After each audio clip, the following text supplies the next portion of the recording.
a Noble Media Group member. The world is very different now, for man holds in his mortal hands the power to abolish all forms of human poverty and all forms of human life. 6,000 years ago, man invented the wheel. 5,000 years later, he invented the printing press. 460 years later, he would fly. 70 years later, he would step on the moon. And 8 years later, he would send a spacecraft beyond our solar system. Today, we have computers which can think for themselves and robots that can dance. Properly utilized, today's technologies can bring an end to poverty, hunger, and even the need to work, or to make bombs that will end all life on Earth. Will we destroy ourselves or come together? It is now 85 seconds to midnight. This is the closest the world has ever been to midnight. Join Joe Carvin as he explores these questions, because mankind is on the hinge of history.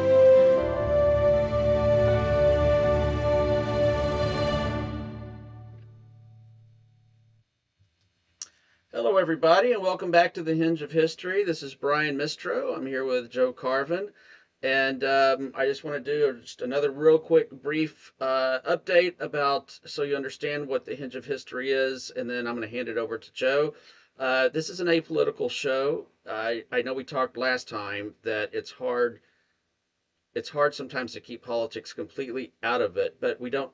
This is not a political show. So, although politics will influence many things in AI, they already are. But what we want to do here is take a deep dive into AI, be transparent with everybody, why it's going to affect you, your kids, your grandkids, all the way down the line, and we're trying to give it to you truthfully. And from that, I'm going to hand it over to my friend Joe Carvin, and let's get this thing rolling, Joe.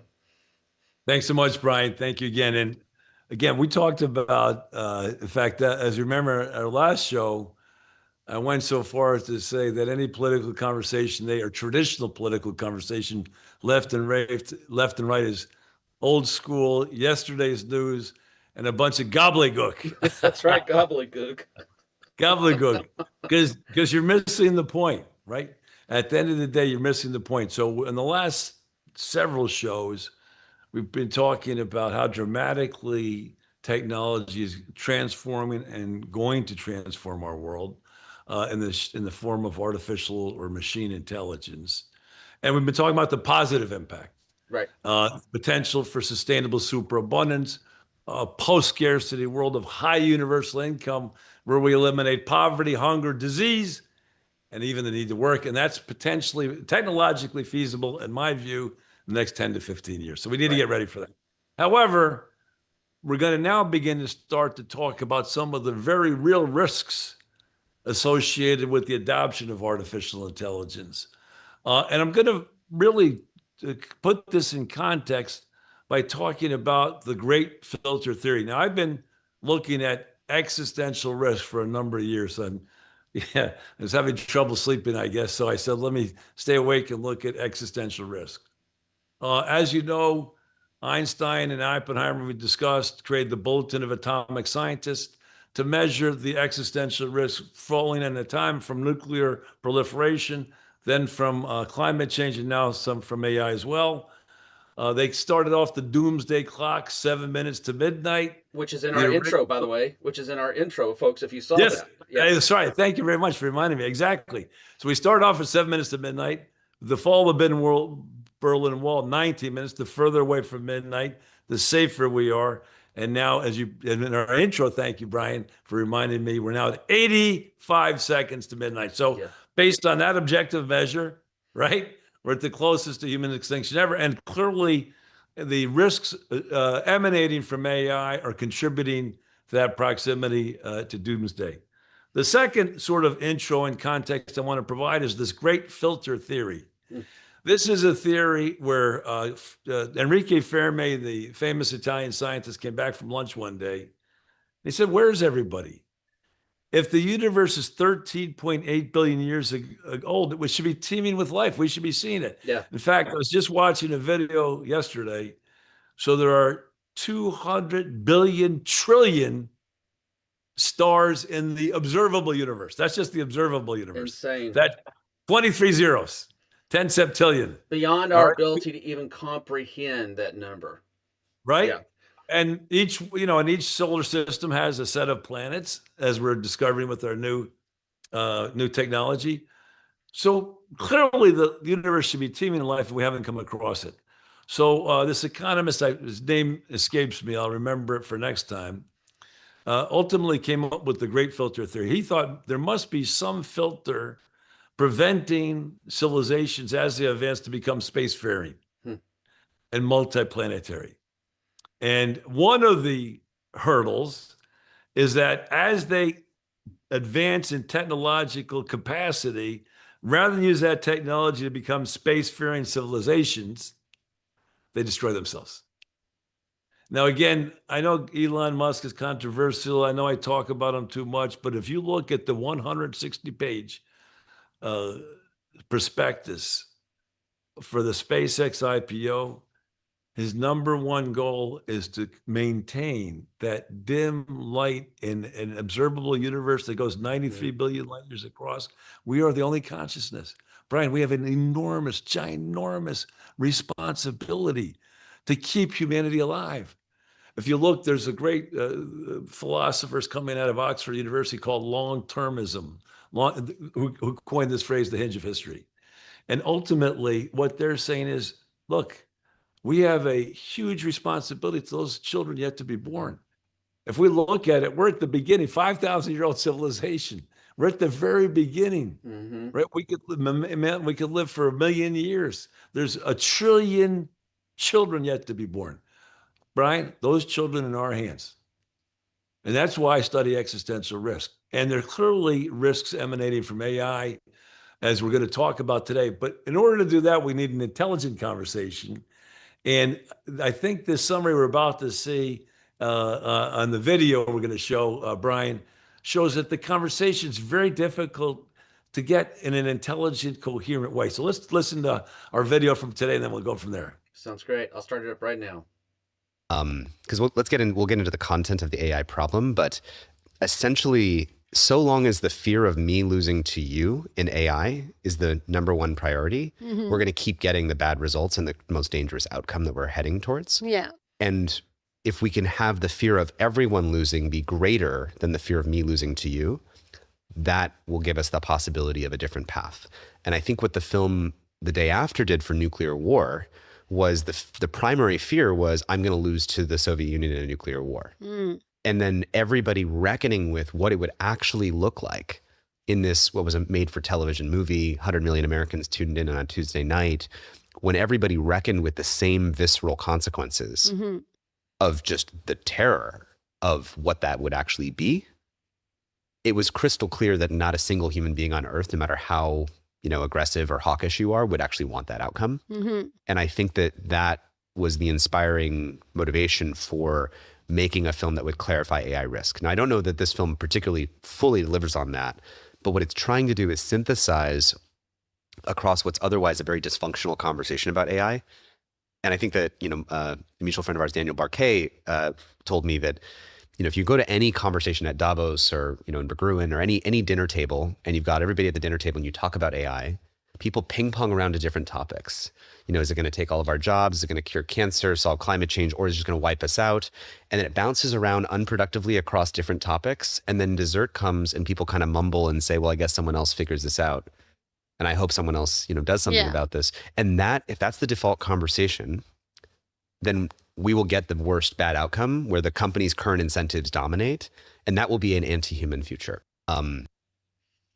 Yeah, so he makes a good point.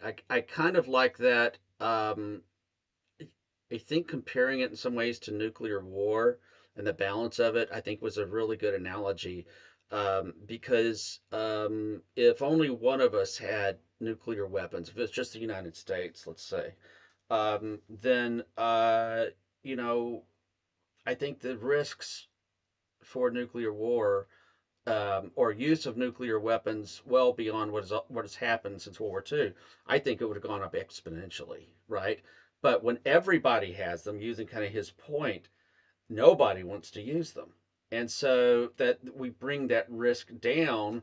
So I'm not advocating that everybody gets nuclear weapons for God's sakes. But what I am saying is it's kind of a good analogy with AI because it has some similar aspects to it. Yeah, no, 100%. Exactly right. And that was so he was referring to a movie that's just come out, Apocalypse. The guy that did the movie is an apocalyptimist. Apocalyptimist, I a didn't new know there word. was such a thing. Well, that's our show. We're at the That's Hinge of History. We're apocalyptimists. I don't know if he made it up, I didn't even know but that was a that's the name of word. the movie. Okay, And he's an AI apocalyptimist. Great movie. It's a great movie. I highly I have recommend to see it. it. And the Okay. movement, they're trying to create a movement, as are we, to address the situation. But I think there's two other things that he talked about there that are really like, one is the dinner party conversations. Yeah. Right? You have a dinner and it started, McDonald's. okay, we're gonna lose jobs. Oh, it's sustainable superabundance. Oh, Yeah. we're all gonna die. It's all over the place. And then you sort of conclude and say, hopefully someone will take care of that. Well, hopefully that someone is you and me, Brian. Yeah. Yeah. We're here. We're stepping up to the plate to Yeah. try and make things happen and really generate a coherent conversation. What are the opportunities? What are the risks? How do we maximize the opportunity and minimize the risks? Yeah. And the second thing he talked about is really this whole idea of situational awareness. Ultimately, you have these corporations racing to compete, racing ahead. And obviously it's in their interest to do that. But we need to create a system where they're not forced to do that. We need to create a system where ultimately, the U.S. and China aren't competing. We need to find a way to bring, people together in an unprecedented way. In fact, actually, I'm going to talk about two major geopolitical events that occurred recently, and get your take on it. So, Okay. because ultimately, um, they highlight the deepening global divide over AI, Okay. military integration, and technological sovereignty. So in the US, we had the Pennsylvania Defense and Innovation Summit held at the U.S. Army War College in Carlisle, Pennsylvania, July 14th to 15th, right? And ultimately, it was hosted by U.S. Senator James McCormick.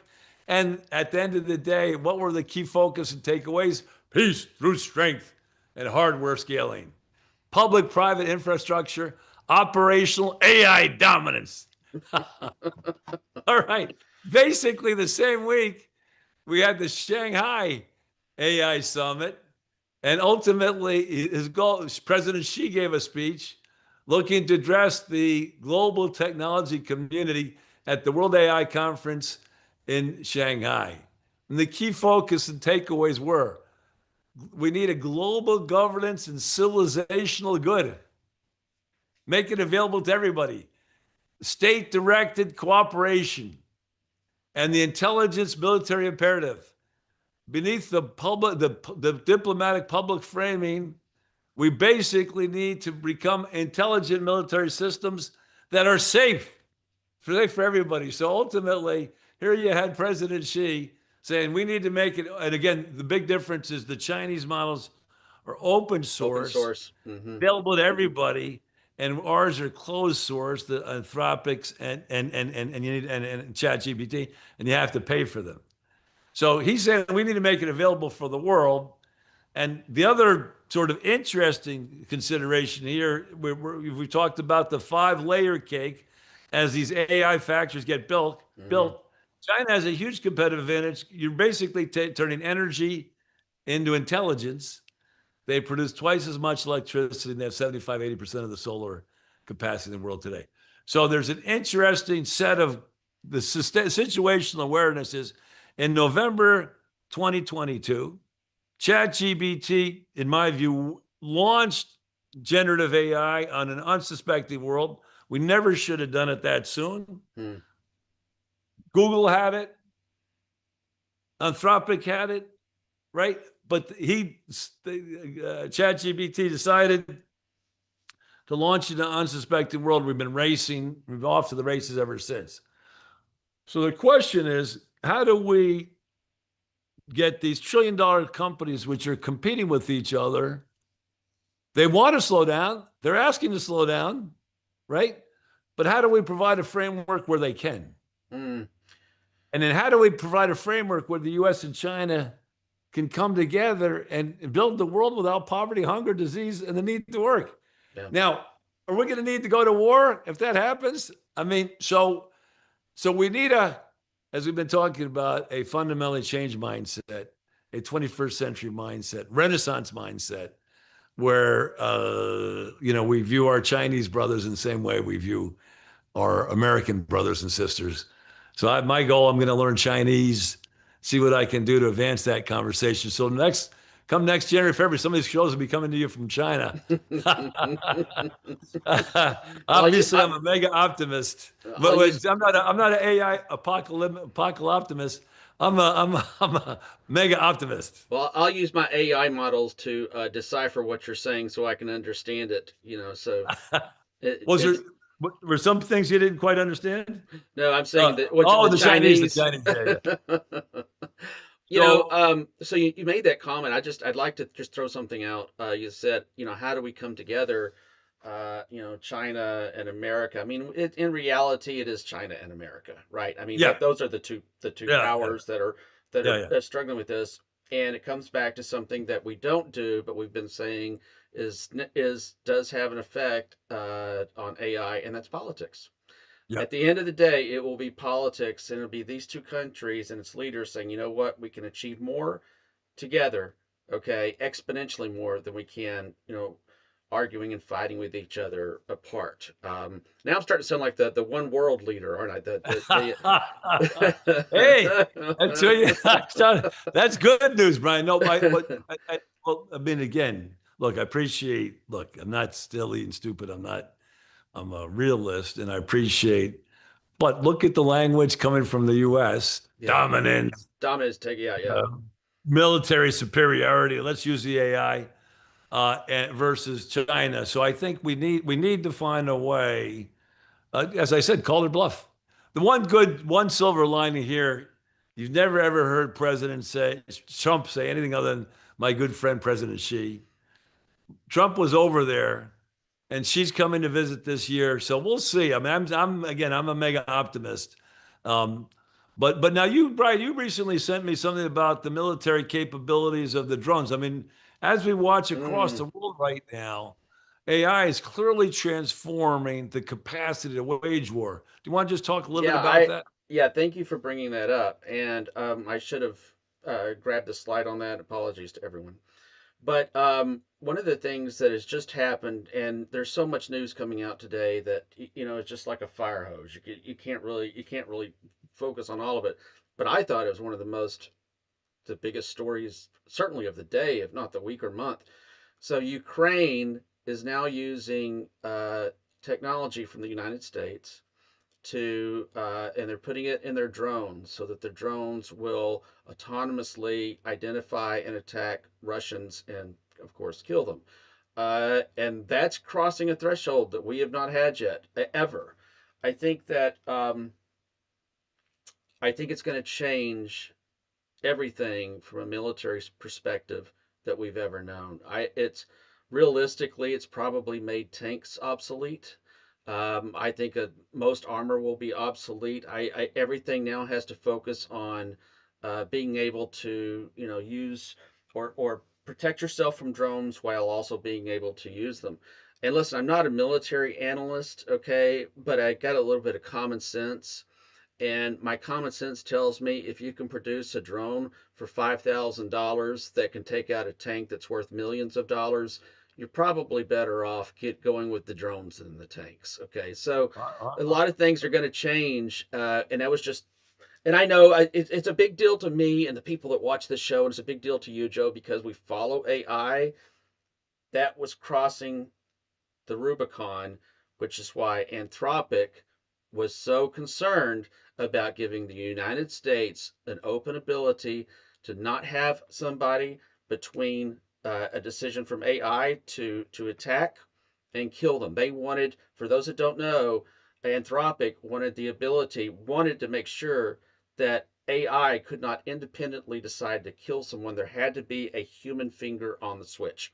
So that's the very short, brief update of what just happened. 100%. They need a human in the loop.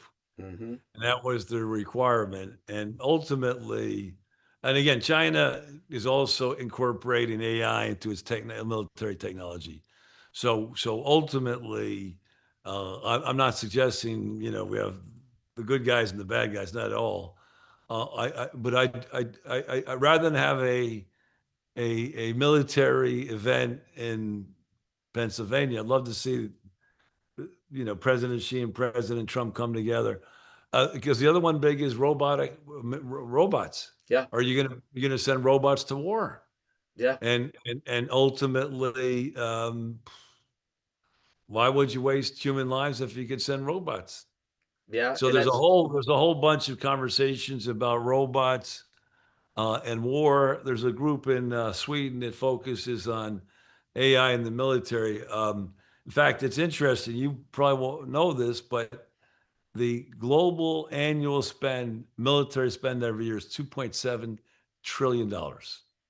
So we've talked in the past about we produce enough food to distribute it so no one goes hungry. Imagine if we invested that. those Yeah, monies in the future and bringing an end to poverty, hunger, and disease. $2.7 trillion. And I guess obviously what's the rationale? The rationale is, okay, we're going to prevent these people from attacking us. I got that. I understand that. And we want to remain, you know, protected, where the U.S. has never really started a war. But we have been attacked, right? But ultimately, you would hope. Well, we all know the next war is the end of humanity, right? If there's yeah, it the could be. next world, no, again, no doubt about it. Next world war is the end of humanity. There's no way you survive a proper nuclear war. No, that would not No happen way. yet. And so there's just, and that now with, I mean, no AI aided. So, so clearly the risks, as the Bulletin of Atomic Scientists explain, are accelerating. Clearly you have this thesis out there, which is the great filter theory. No one else is out there. And so again, I really have infinite respect for Elon Musk because his number one goal is human survival. Mm-hmm. That's why he's trying to take people to a different place. He wants to get out of here before we blow ourselves to smithereens. Mm-hmm. And ultimately, you know, I mean, okay, okay. You asked me, Joe, is the probability that we blow ourselves to smithereens higher than we create sustainable superabundance? I'll resort to my good friend Sir Martin Rees. Dr. Lord Rees is the founder of the Cambridge Center for the Study of Existential Threats. Sir, in 2003, he wrote a book called Our Final Century. And he said humanity's chance to reach the year 2100 or 50-50. Mm. And if I'm honest, that's the best odds I can put on our capacity to survive to the year 2050, or at best 50-50. And in addition to that, he said, we're living at the most consequential time since the Big Bang. That's why those of us alive today, we're all co-creators of the universe. We all need to engage our community, engage wherever we can, our church, our school, wherever we need to engage in this conversation, and a conversation that brings humanity together. Ultimately, where the Earthlings we talked about last show, where we bring together the Earthlings. What was that? There's a great movie where I get they're attacked from outer space, and so the Earth came together finally. Oh The yeah, that's Russians, it. Independence Day. Independence Day. Yeah, yeah, yeah. Independence Day. That was they will have to do a showing of Independence Day. But what this gets to where Yuval Noah Harari, the fantastic global thought leader who wrote *Sapiens*, then *Homo Deus*, and several books after that, *Nexus*. But ultimately, he's of the view, and I completely agree, the reason humanity has been so successful over the last 70,000 years is our capacity to organize flexibly in large groups. Hmm. Okay. And we're able to organize flexibly in large groups because of the stories we tell each other. Religion, politics, money, right? So if you put a human being on an island with a chimpanzee has a far greater chance of surviving. However, you put 10 human beings and they can begin to coordinate. And yeah, Similarly, if you have $100 bill and a banana and you offer that to the chimpanzee, they'll take the take the banana because banana. it's intrinsic value. We take the $100 bill because it has a story behind it. So what his whole point is, we need to create the stories that bring us together. A new, dare I say it again, Renaissance mindset that brings us together, that helps us recognize that we have an essential connection to every human being on the planet Earth. I mean, I'm sorry. I've had the good fortune to live on 5 continents and learn 4 languages along the way. I've been welcomed across the planet from Guinea-Bissau to China, to Brazil, to Wales, to Mexico. And people are just, and want to do this. Look, everybody has the same goals: well-being, flourish as much as you can, take care of your family, take care of your children. That doesn't change from country to country. And so, what we need to recognize is it's very clear to me that we share a common fate on a crowded planet. And I There's agree no with doubt that. about that. And I so, the sooner we recognize that, the better. and I know we're almost out of time. I just want to throw out a little anecdotal uh, truth that happened with me. So, we live in a townhome community. So, for those that don't know, Vancouver, Washington is across the border from right across the river from Portland, Oregon. And so we get a lot of folks from Asia and other countries because it's the different technologies and technological stuff and so forth. We get folks that they're expats, right? They come here for 2, 3, 5 years, and most of them go back to their countries working for HP or whoever it is. So where I was going with this is my wife and I started doing this thing quite a few years ago where we did a humongous block party. Everybody in our townhome community was invited, and the thing was that you have to bring a food that's from your native country. Okay, and we had Iraqis that lived across the street from us. We had some Chinese. We had Thai, and we had Asians, and we had quite a few Latinos or Hispanics.